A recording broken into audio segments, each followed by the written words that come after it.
What's up, everybody? It's Donald with Black and Tan and Patapsco Bicycles. We're about to have a good one tonight. So we're going to have Paul join in just a couple of minutes. A few moments later. There he is. How are you, brother? I am good, man. I am really good. So I was telling everybody that we're going to learn about nutrition today, and that keep saying I'm feeling guilty because of the McDonald's thing, but she's a strength coach, so we're going to learn a lot about nutrition. Look, they go hand in hand. They do. All right. So at the end of the day, I'm like, I'm trying my hardest, man, to really it's an addiction. Let's just be honest.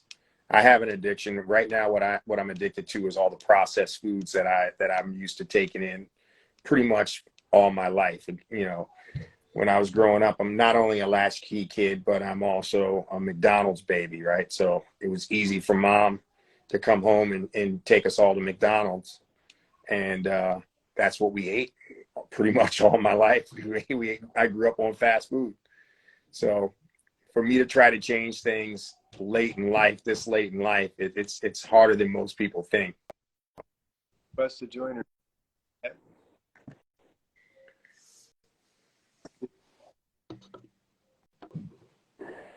Are we all three on? No, she's not. At least not on my screen. No, not yet. I'm sorry, we seem to be having some technical difficulties. See, this is what happens, guys, when you get a bicycle mechanic trying to run podcasts. I'm going to ask her the question again. Yeah, exactly. She may have to sign off and then come back on again. And it'll do it live. I'll write it and we'll do it live. Flipping thing sucks. Yeah. Give a new request. How was your ride today? It was good. Again, my nutrition was very poor. I didn't take water. I didn't take anything to eat. So, at the end of the 14 miles, I was feeling it. But that's normal. Man, you're my guru. I don't know about that. Yeah. Well, someone needs to step up and help me out, because if not, I know for the race that we'll be dialed in for the race. All right. Hey. Now we're missing one. Now we got to get my partner in crime back. Figured it out. All right. There he is. Oh. Hey. Listen. Welcome back, man. We're bike riders. We'll just leave it at that. 100%. That's what I said. We're bike riders. This is not our strong suit. We're going to get better every time. As you can see, everybody, I got some technology. Right now. I'm all fancy. Oh, this is Shannon. So, Hey, how are you? Hello, Shannon. Shannon, why don't you introduce yourself to everyone Shannon else? McGuire, work with Paul over at Push 511 Fitness. We do strength training together. We did some training leading up to the cyclocross season last year. We've been training together for how long now? I got my badge. It's been a year. Oh, it's been a year. You got your badge. Very nice. Cool. It's been a year. I do CrossFit. I coach CrossFit, and then I coach specific strength and conditioning sports, strength and conditioning with specific sports as well. Degree in exercise science, and I've been at my current gym. I've been at Push. I got my badge this week, actually, too. It was 7 years. Wow. Tell us about your background. That's awesome. At it a while. What'd you say? Tell us about your sports background. You've been at it a while. So let's see. I started out. I played soccer. I played soccer for a total of 23 years competitively. At one point, played ODP, club, and high school all at the same time. I was a 3-sport athlete in high school. My dad coached basketball and travel basketball for a little while into high school. So I played soccer in the fall, I played basketball in the winter, and I ran track and field. I was a hurricane spring. And then indoor track my freshman year of college. I played soccer all 4 years. And then I graduated and I had this like super competitive void that I needed to fill. And I got super into lifting, mostly powerlifting more than anything, but fitness in general. And that kind of led to discovering CrossFit. And I kind of had always had it in the back of my mind. But I love the ability to be able to every single day go in and compete against myself. And in retrospect, this was a very rookie mindset, compete against the people in class next to me. So that's how I ended up where I am now. I originally got a degree in business communication, and I realized that the corporate life was not for me. I could not do it. So I went back for exercise science, and I graduated with a kinesiology degree from Towson, and I've been doing this ever since. So There you go. yeah. Nice. Very nice. Yeah. Towson, Towson, huh? Stevenson Okay. for Towson. So business degree, and I also have an exercise science degree. Okay. Good stuff. So I would say you're qualified. What do you think, Paul? I want to know what your deadlift is, Donald. Nah, don't set me up. I already know it's not as good as hers. If that's what you're trying to do. Come on. I'm not even I don't know. I can't even remember the last these bad knees and this bad back doesn't need to be deadlifting anything. I can barely deadlift myself out of bed in the morning. Pretty much everybody is doing it correctly. Right. So then All right. I need some instruction. I got you. because honestly, I'm afraid of pulling something or breaking something to the point where I don't lift because I'm afraid of not having the proper mechanics and myself, right? So I don't lift because of that. Like I can barely do, because I have bad knees, I can barely do my bot, like I can barely do a full squat. Like say, we used to say, have my body weight and not feel some type of pain. So for me to even think about adding weight to it and doing anything other than just like my body weight type lifts, I'm not doing it. I'm afraid. Solve the problem. Yeah. I mean, that's where it comes. That's what it comes down to. I think, I'm proper instruction. Now, and you don't want help getting on and off the toilet. So that's where squat. That's true. For CrossFit, True. fitness comes in. That's what we mean by functional fitness. Don't get me wrong. Like muscle ups, handstand walking, not functional.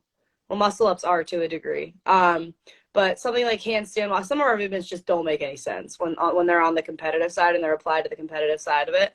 But what we do at Push is we just want people to kick ass into their 90s. That's what we want people to do. We don't want people to have to get help to put their clothes on, to go through their ADLs, their activities of daily living, with help when they start getting older. They should be able to do it themselves. And we want people to be able to play with their grandkids.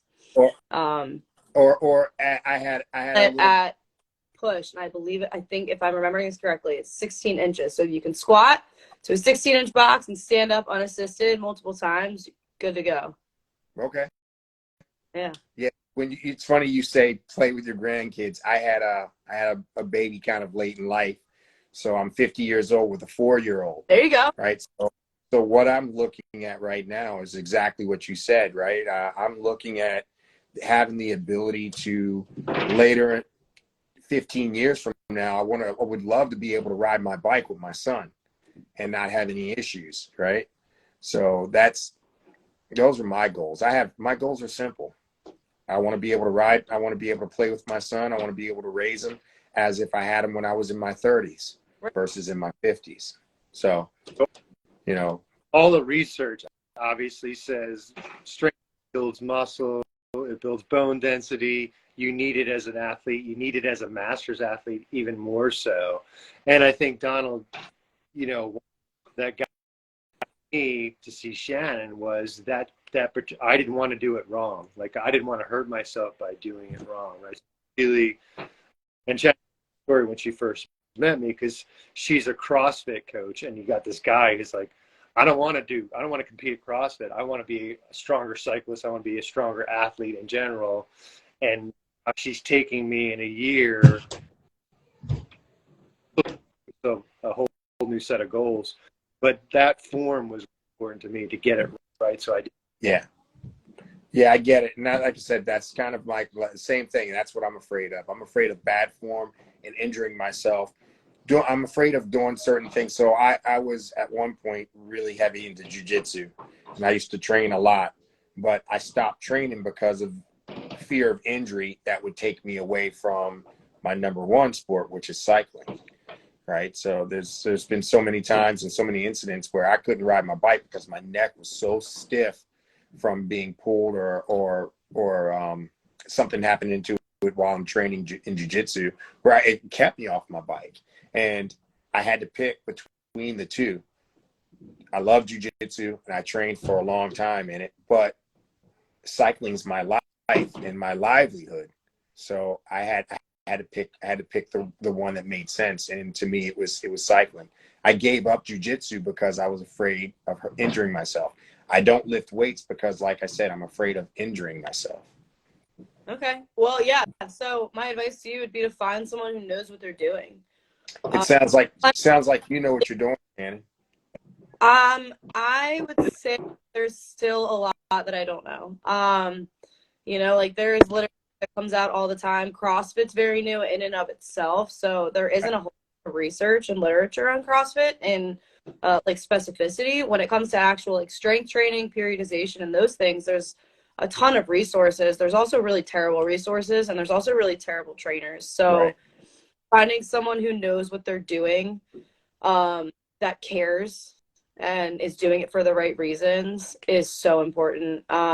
There's a lot of bad coaches out there, especially when it comes to CrossFit. With CrossFit, we do get a bad rap. There's a lot of talk about, people get injured doing CrossFit. Well, people usually get injured because there's bad coaches or they don't listen.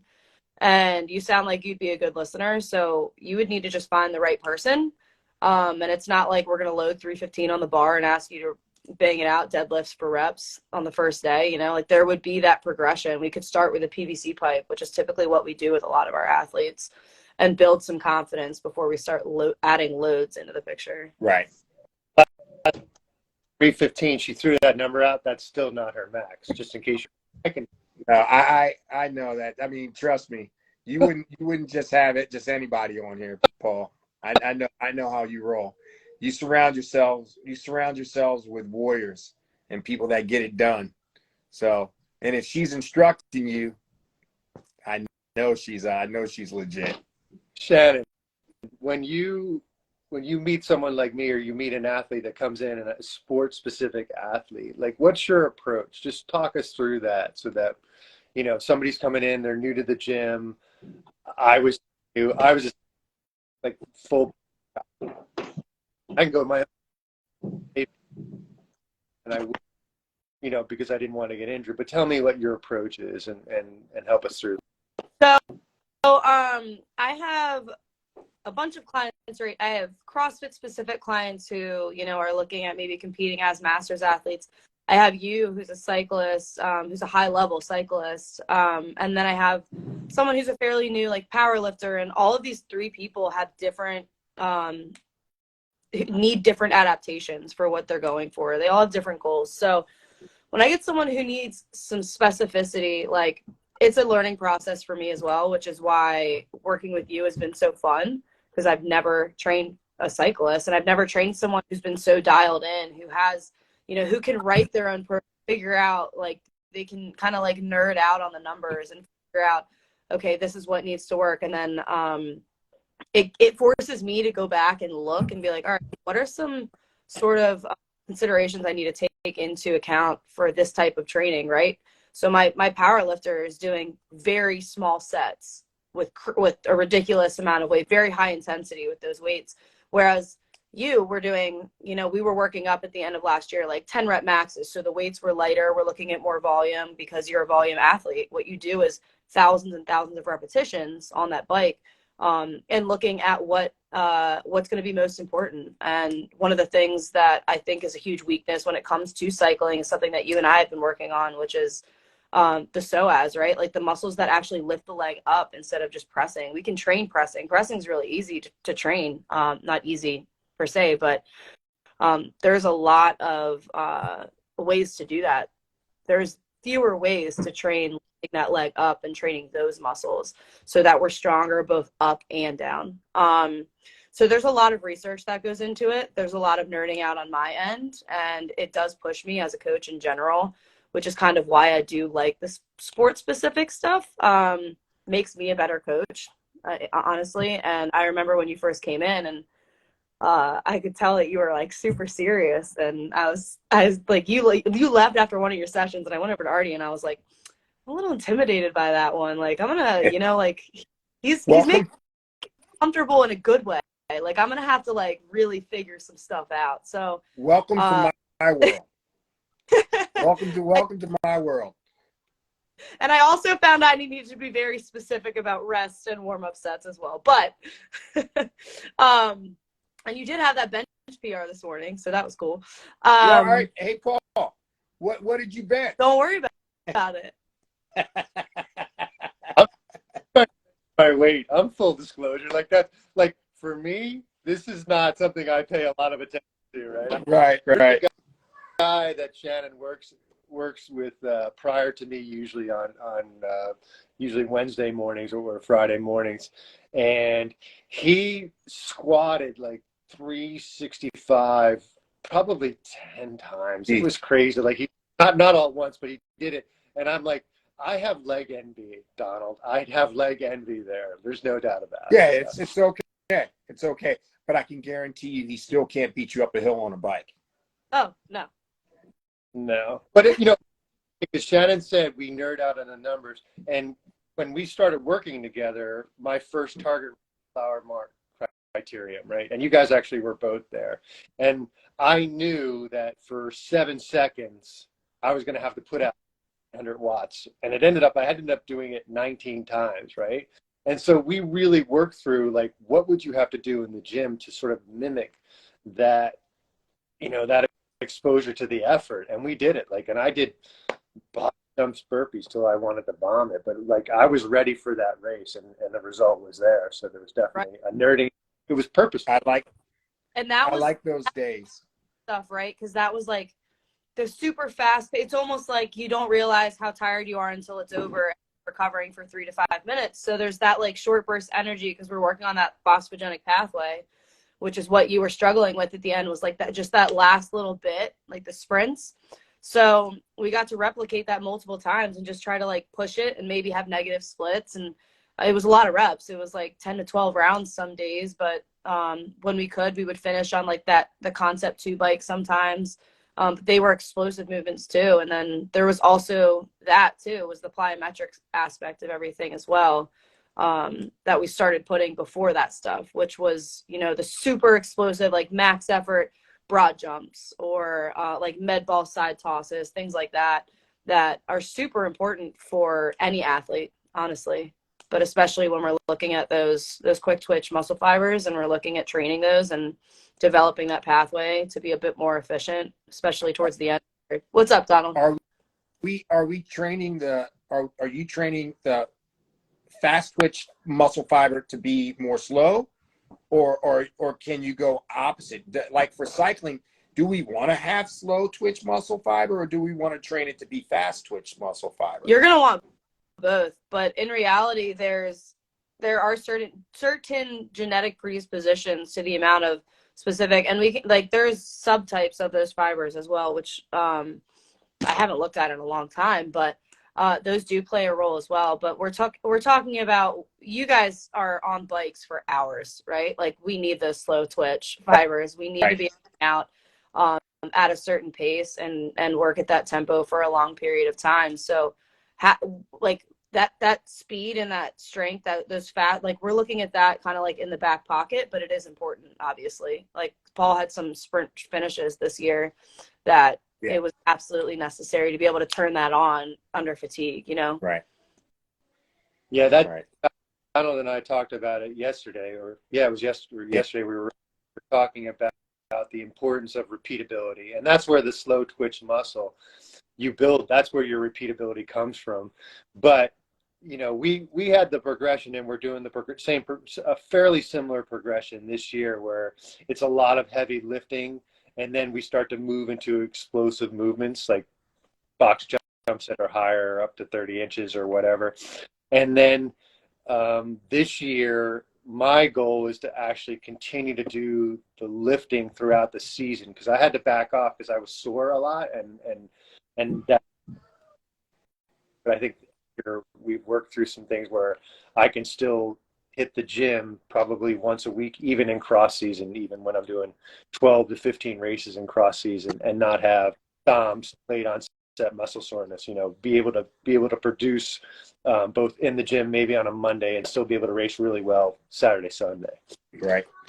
So before we go any deeper in, I want to make sure that everybody, we have a clear feed, because last time we were on here and we didn't notice, it looked fine to us, but everybody else was saying, hey, look, it's all fuzzy, it's all crazy.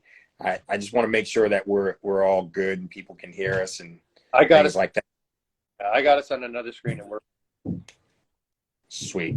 So, all right. So when it comes to like, if for me, if I had to choose one exercise that I needed to focus on, like if I had, would it be like a core exercise? Because in the past, that's all I used to hear about was like, oh, you need to strengthen your core. You need to strengthen your core. Is that still like the thing that you need to concentrate the most on when it comes to like cycling? If you had one thing you needed to do, would it be like you're just to build your core and go from there? So that's I feel like it's a multifaceted question. Like when it comes, like what Paul said earlier is true, right? We all need strength training. What we need varies in degree, not kind. So we all need resistance training, and for the reasons that Paul stated earlier, you know, bone density, when it comes to what we're doing, it's actually an injury. It's going to help with injury prevention. And then obviously the longevity portion of it as well. But the idea that we need to only focus on our core is kind of silly. Okay. Paul, are there any lifts where you're not using your midline? I don't think, you know, it's interesting. Core stability is important for cycling. It's important for mountain biking. It's important for lifting, right? It's important for everything. I think what you find is when you give me the core exercise, because I spend so much time propping up my core, not keeping my arm straight on the bike, but actually bent and propping up, I can generally do the core things that other people can't. Right. But get into stability stuff, I still need work in that particular area, especially moving left to right and right to left, because I have great forward, as you can imagine. I have great strength forward and backward. But why is stability so important? It's going to transfer to everything, right? Like, one, you're on that bike for however long. It's going to make you hopefully more comfortable, but just when it transfers over into actual life, moving is easier. You're less likely to get injured. People don't realize also that like your core, that's such a generic term, but it encompasses so much more than people realize. So we're talking core. We're talking like down to our hip flexors, our adductors, the things that you guys are using for, again, thousands of reps every time you hop on a bike. We need to be able to keep that stuff connected, right? Like if we're moving as one, we're going to move a lot better. So if we aren't stable when it comes to lifting, right, and we try to put a barbell overhead and we can't because our midline's not able to hang on to that, we're not able to have that spinal integrity. One, like our spine starts to move, that's dangerous. But two, like if we look at maybe like pulling a deadlift off the ground and our spine starts to move, we're going to get injured. So the core stability provides basically like the really hard stuff, Paul is actually very good at. The L sits, like hanging from the bar, he does exquisitely well at things that are really hard for normal people. And that has a lot to do with the strength of his hip flexors, but also his midline. So the core stability, yes. I would say stability and just overall strength in your midline is going to be important. I think those two things are just as important as each other. Right. But you build those things. It's important to note too that, you know, building that stability, building core strength is done by, you know, just doing sit-ups or just doing planks or any of those things that people like to use as torture in high school when you're like in trouble on like when you're at practice. It's a deadlift is a core exercise. An overhead press is a core exercise. Hanging from a bar is a core exercise. Like we should be pulling our rib cage down and creating like this almost a belt without a belt around our midline when we're engaging and we're moving. And I think, Donald, if you recognize, and you've seen this, like when guys who are good climbers are climbing up the hill, their bodies, their upper body doesn't move much, right? It's their legs resisting and pushing into the pedal, but their body doesn't become a noodle up and down. And sprinters, it's the same way. Good sprinters, or their core part of their body isn't a lot, but their legs and arms are doing a ton of work, and that all comes with that stability. But we work on that consistently. Like I think Shannon's on me a lot. Hey, pull your ribcage in. Like no, pinch a penny in your butt. You know, that sort of thing. Just get your core engaged before you start doing those types of movements, and you get in the habit of doing that. Yeah, because you don't want to try to pinch a penny in your butt and not know what you're doing. Because again, we're talking injuries that you don't want to sustain, right?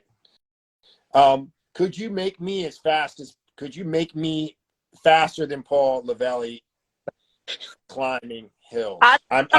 It's like you said in your video the other day, like he has no chill. None. It's so funny. Like I'll be like, hey, wait here. I'm going to go grab this thing and I'll come back and we're going to continue. And I like come back and he's just like, whatever it is, he's repping it out. Like he can't wait. So he's got to go. Yesterday's ride, I had an hour to ride. Paul pulls into the parking lot an hour and a half early. He gets on his bike. He does an hour ride. He comes back. He picks me up. Well, a couple of days ago, we blasted. For me, I went really hard for an hour.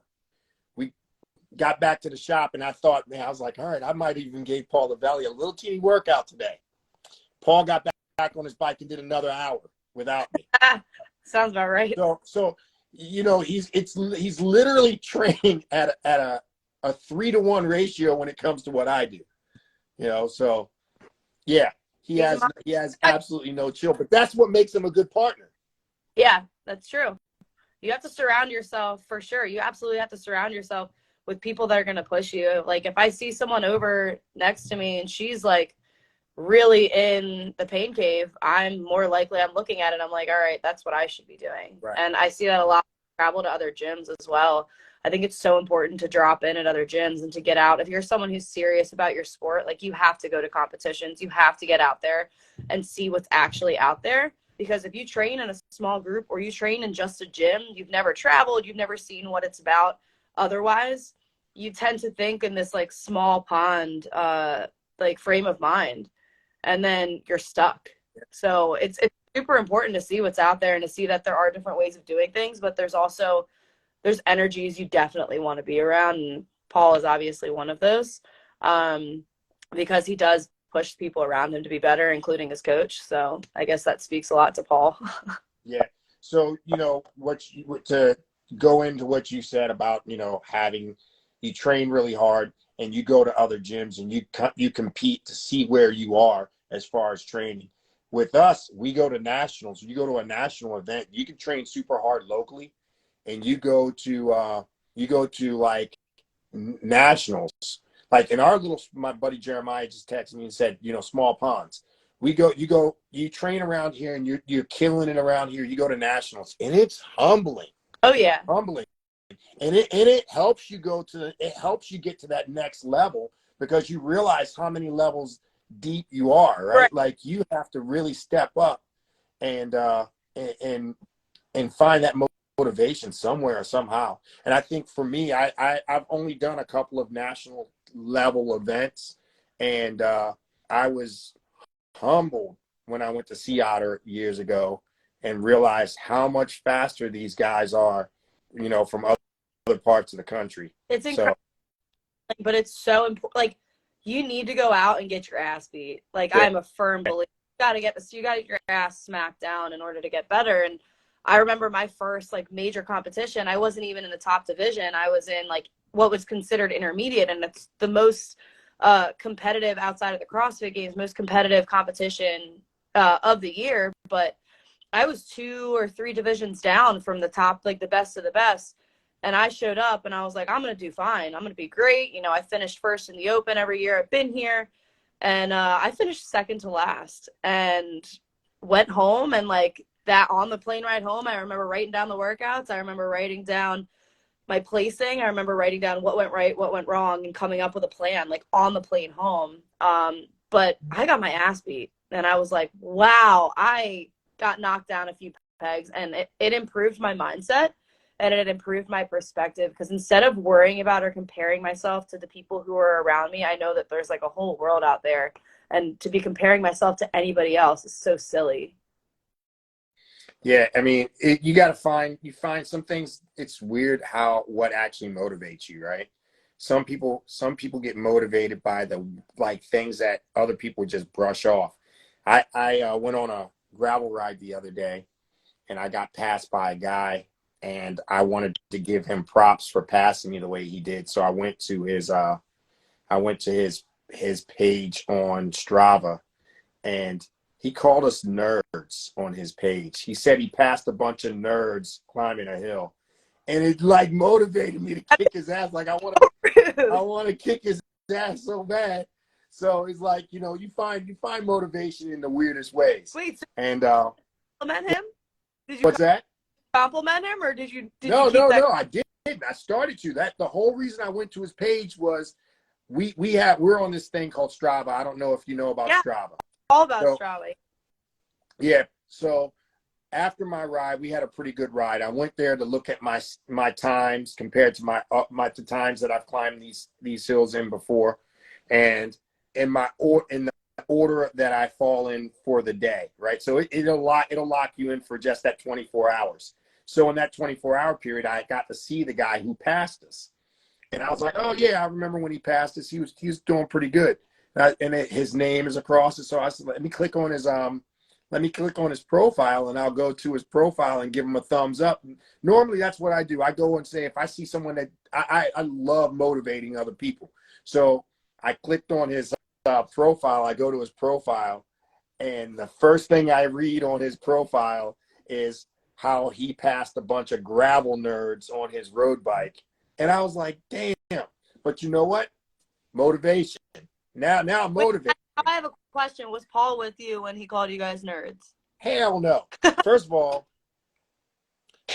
let me tell you how Paul rolls. Paul is always looking for a race.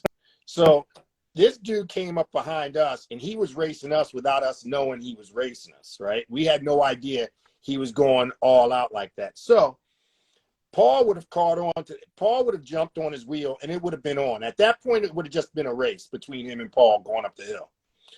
I started to go with the guy, but he was going at a pretty good to his defense. He was going at a pretty good clip, and I was like, I'm not going to try to hold on to this and burn myself out. But yeah, if Paul was there, it would have been a race between them two for sure. This whole conversation has gone off the rails. This is about strength. It has, but that's how it is. Hey, look, you want to surprised? go live? You want to go live with a bunch of athletes and competitive people? Sometimes it goes south. I think if you were deadlifting this past week, you would have kept up with him on that climb. Ooh. That's probably true. That's probably true. I feel like if I had any kind of structured, well, I get big really fast. When I was lifting back in the day, I worked at a gym for a while, and when I was lifting, I can balloon up to like a weight that I don't want to be on the bike, right? How long is that? Oh man, we're talking.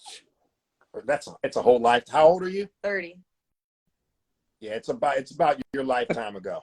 All right. Well, you'll be happy to know you're not going to balloon like that anymore. That's true. That's true. That's true. Take But it I can. Paul would be crazy jacked right now. That I was worried about that, actually, Don. It was one of my fears of putting on weight where I didn't want weight, actually, full disclosure.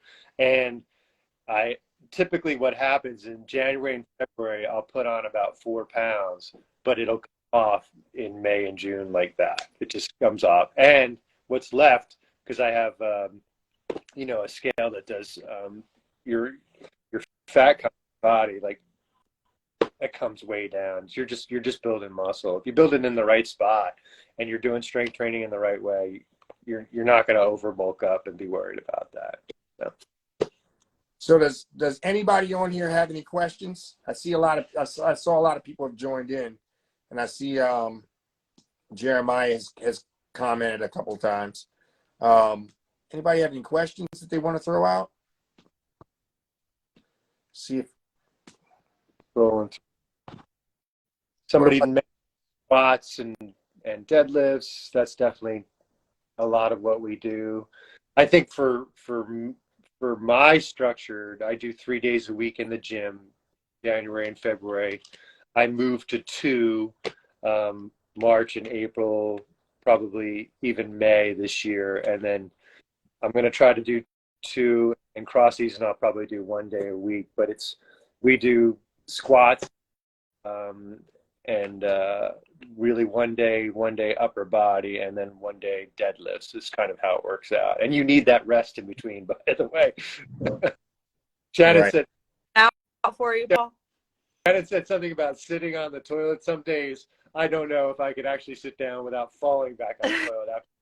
Right. We have someone that just asked how many times a week is good as far as like working out. That really depends.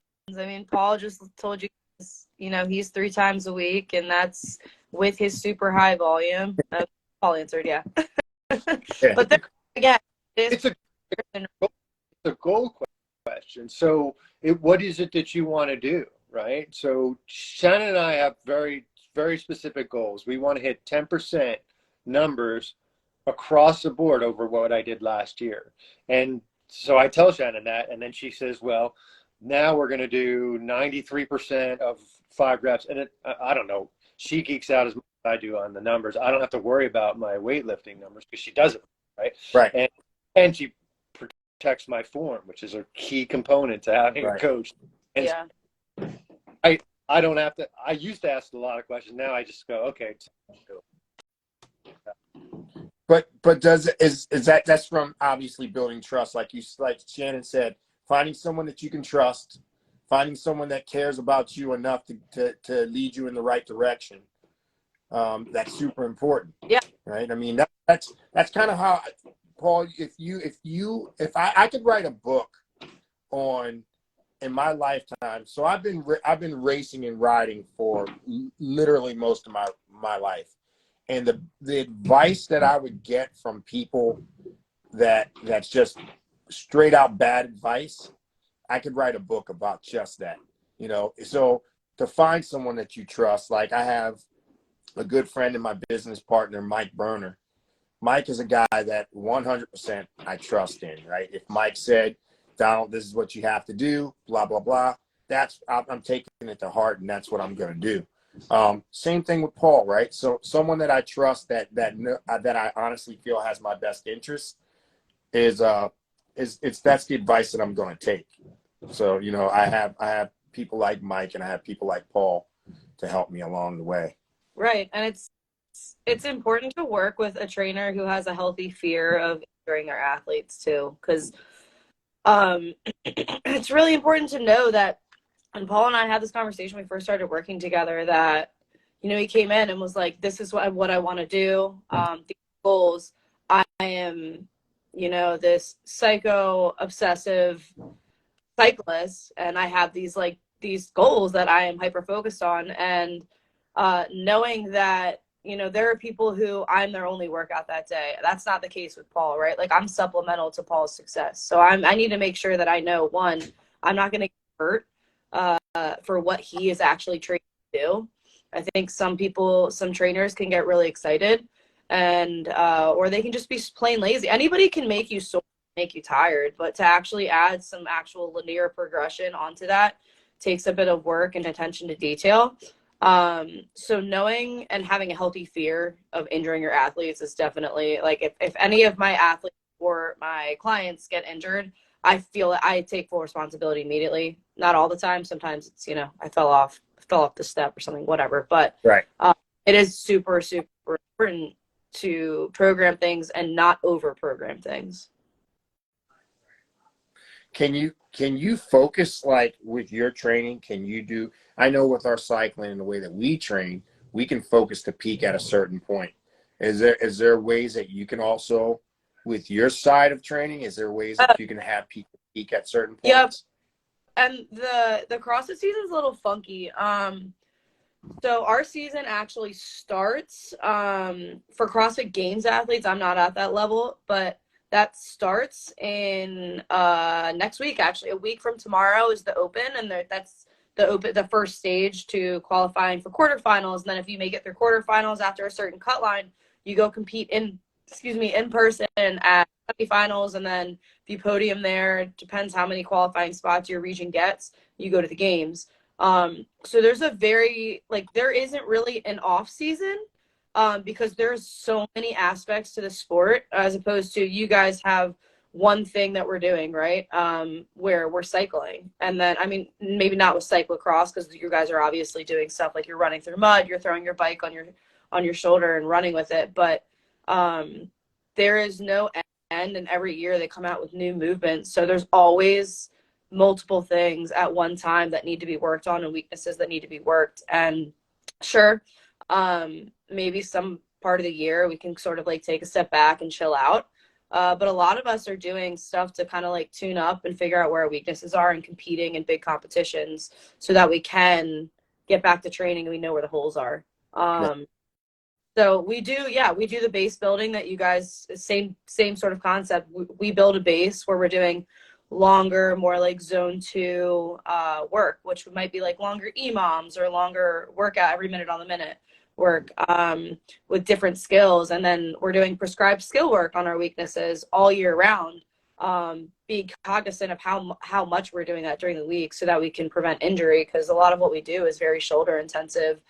Well, for me, my gymnastics sucks, so I work a lot with my shoulders, and making sure that we're not injuring ourselves or our athletes who are training specifically for CrossFit. So there's definitely a method to the madness. And right now we're a week away from the Open now, lots of what we're doing is that super high intensity for longer periods of time. We're looking at like 20 minutes or less. So we haven't been doing super long workouts. We're doing what we've seen in the past, and we're basing our training off patterns that we've seen for the last however many years we've been doing the Open. I think it was since 2007 or something like that. So there is definitely a method to the madness. There's base building, and then we aim to peak. And then if you're a CrossFit Games athlete, you're peaking for the CrossFit Games. So you train straight through the Open, you train through quarterfinals, and then semifinals are where we're really focusing in, because that's where it gets super selected. And that's where there are a lot of perennial Games athletes that might miss out on a qualifying spot. Maybe they peaked at the wrong time or whatever it might be that year. But there are certain, depending on that person and that person's goals, there's definitely specific times you can train to peak. One of the nice things about CrossFit is there's the interval component to it, which is just like bicycle training. That's probably surprised me more than anything, Shannon, is how much we rely on the clock to engage in exercise. We, spend usually about 50 to 55 minutes together in a session. We're constantly on the clock. Wait, we got a minute rest here. We don't. Now we're one-on, one-offs. Then we're doing a cash out at the end, which is definitely time. So there's a lot of similar components to the training, which is, one of the things that Donald asked me actually, Shannon, is could he come in and do one of my workouts with me? And I'm like, absolutely. Absolutely. Face doesn't. You guys had that conversation. I'm just trying to remember it. As I get older, I say things and do things that I don't really mean. Donald. I'm on like, seriously, I already know. I joined a CrossFit gym for a month or so when I was in Colorado, and I already know what's up. I don't want any parts of that. I don't want that smoke. You would us. I don't want that. I don't want that smoke. Trust me, that's a workout.